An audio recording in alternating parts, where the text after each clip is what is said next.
Okay, today's visual today that we're going to do for our assignment may take place in the next couple days, and primarily what we're going to do is we're going to cover poetry. And this section we haven't done much of this year, but I know a lot of you wrote poems for your competition. So what I want you to do is you may do one of two things. You can either get a literature book off the shelf, the orange one, or you can utilize primarily the literature book online that you have through your PDF. Okay. I'm going to go ahead and utilize the one on the PDF so that you can see on the screen and then go from there. But first thing you want to do is open up the book and you're going to look for a poem. Now it has to have certain parameters. One, the poem must have a minimum of 3 stanzas. Okay. And that stanza means that it has at least 4 lines per stanza. So you're looking at only being able to use a poem of 12 lines or more for your assignment. For our practical purposes today, I just grabbed this one here as the first one I came to, which is called Huswifery. And what we're looking at is at the beginning of each poem that you have in the literature book is this part right in here that you want to see. So in this, you're going to see that these are the literary elements that exist within the poem. So this poem is going to have a metaphor, which is a figure of speech on 2 different subjects. And it's also going to have a conceit or extended metaphor, which is taken to a logical limit. And you read the basic constructs of this and know that this is exactly what you're going to be utilizing in your poem. So then I go down to the poem itself. It gives me a little bit of background about Taylor and the poem itself. So for the assignment, what you're going to do is you're going to go and open up a Google Doc to start off with. And I didn't open up a Google Doc. I opened up my drive. Let's try that again. You're going to open up a Google Doc, a blank one, and once you get started on that, you're going to first start with a little bit about the author themselves. So when I am looking at this element, I need to look at who is my author, and it's Edward Taylor. Okay, so what I want to know is a little bit about Edward Taylor.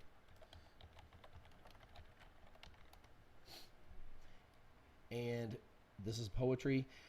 You'll probably find the best stuff in Wikipedia if you wish. There's lots of different elements that you could utilize for that. Let's just say I use Encyclopedia Britannica or something like that. Okay, so it's going to tell a little bit about this man and what he did for his life, okay? So what I want to do is I don't have to get fancy with this. It's not a real big deal. I want to basically get information about him, and I want to put it in a format here that has it set up. Now, for me, I want it to look a little bit more clear. So, one, I want it to be Times Roman, 12-inch font, and I also want to make sure that like the paragraph setting for this is about the same as well. So when I hit Control A and I select everything, I want to make sure that it's left, and notice that it is single spaced, or I want it to be single spaced, and right now it is not. So I want to find the paragraph one. May I have your attention? I need these students to... All right, now the announcement's over. Okay, so when we highlight all this, we're going to go to Format, and we're going to find where the line spacing is and go to Single. That way, it'll put it all in a single space line for us, which is what I want. And this is basically to tell about the author themselves, okay? So if you wanted to, you could just put in the middle the author. And the author's information is very important because it allows us to understand who it is that wrote this and why. You can format it any way you want. And so first we have the author. Now after the author, we have the poem itself. You need to find the poem online, or you could hand type it, but I got a feeling that you guys don't want to hand type it. So in that regard, you just want to take the poem itself and paste it in. Again, formatting is going to be a issue. So let me undo that. Oh, for heaven's sake. When you paste it without the formatting, because it gives, unfortunately, all this. Let's try that again. Paste it without the formatting, and boom, then you've got it set up. All right, so I want to alleviate some of the factors in here by identifying them. So one of the things that we look at is, when I'm looking at these things, is one, my definitions. I will have vocabulary that is set up here that'll go throughout. So I want you to also go in and find your vocabulary that is in there, and I want you to primarily put it underneath. So if I have affections, I can look at the definition, which is over to the side, which basically means emotions, and just put emotions. Now I want to color code it so that I know how to find it in the, so I'm just going to put them in red, and that's going to be, if I have it in red here, we know that it's going to be basically a definition. And so for me, I might type in definitions, and since I've color coded it, that makes it easier for me to do. And I can go through and look at these real quick and say, okay, ordinances and judgment, and go and find them over here and do the same thing. Ordinances, judgment, if that's one of the words. Now, another words that you might have is, if you don't know what some of these words are, then primarily, you know, what you're going to find is that you may have to use definitions for those as well. And then you go in and create these. Next, you want literary terms. That's going to be important. So literary terms, and let's say, for instance, we might do literary terms in a different color as well, and I might make them blue this time. And so primarily I have literary terms.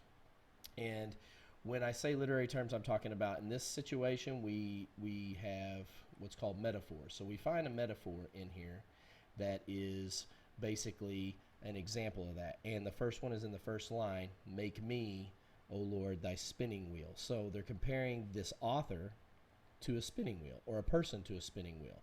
So ultimately, when I go back in here, I'm going to say me, and I'm going to put that as blue, and spinning wheel. Now you may be looking at this and saying, my gosh, Mr. Banks, they totally misspelled some of the stuff. Not really. What they do is, this is the original poem that was done, and it was done in Old English. So those are Old English words.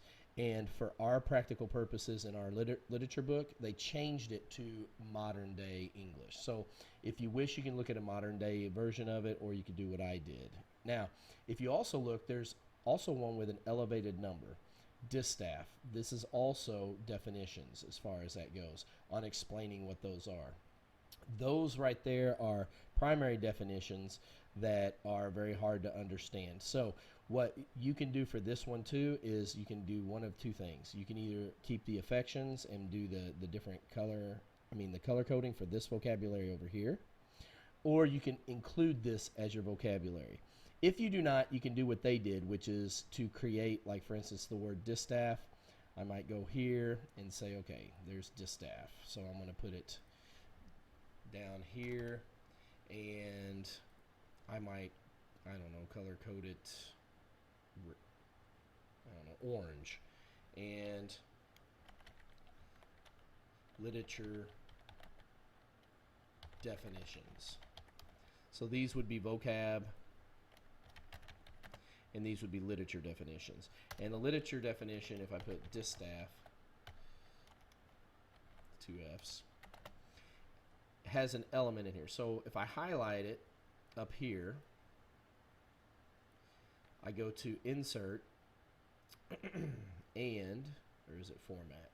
All right, it's format, and I do a superscript, and see how it elevates it? Okay, so what I want to do is, I want to undo that superscript and basically type to the side the number 1, and then, because that's the first term, and then go to format and superscript it. So now you've got this definition with a superscript, and I make it orange. Now, we've got orange down here matching orange. Once you're done with this, okay, and you've added all these things, the last step that you have to do, which is the most important, is one, you've put the poem, you've put information about the author, you've identified all the aspects inside the poem, and now you have to basically explain each stanza. So each of these are going to be interpreted. We want to know first what the poem is about in general, okay? And that's important to discover. So as you go back through here, you may find that the poem itself may be talked about in here, okay? If it is not, it's going to be up to you to interpret it, and you can do that by going to the internet and typing in huswifery, and maybe it will tell you more about it, about the topic itself. If it doesn't, then you have to go find it. Once you have determined what it is, you are typing up what the overall definition or overall meaning of this poem is. And so I would start out by saying this poem, so you can see it, is primarily about a prayer to God in which the person compares sowing to how God creates us into his image, and the manner in which we become his instruments.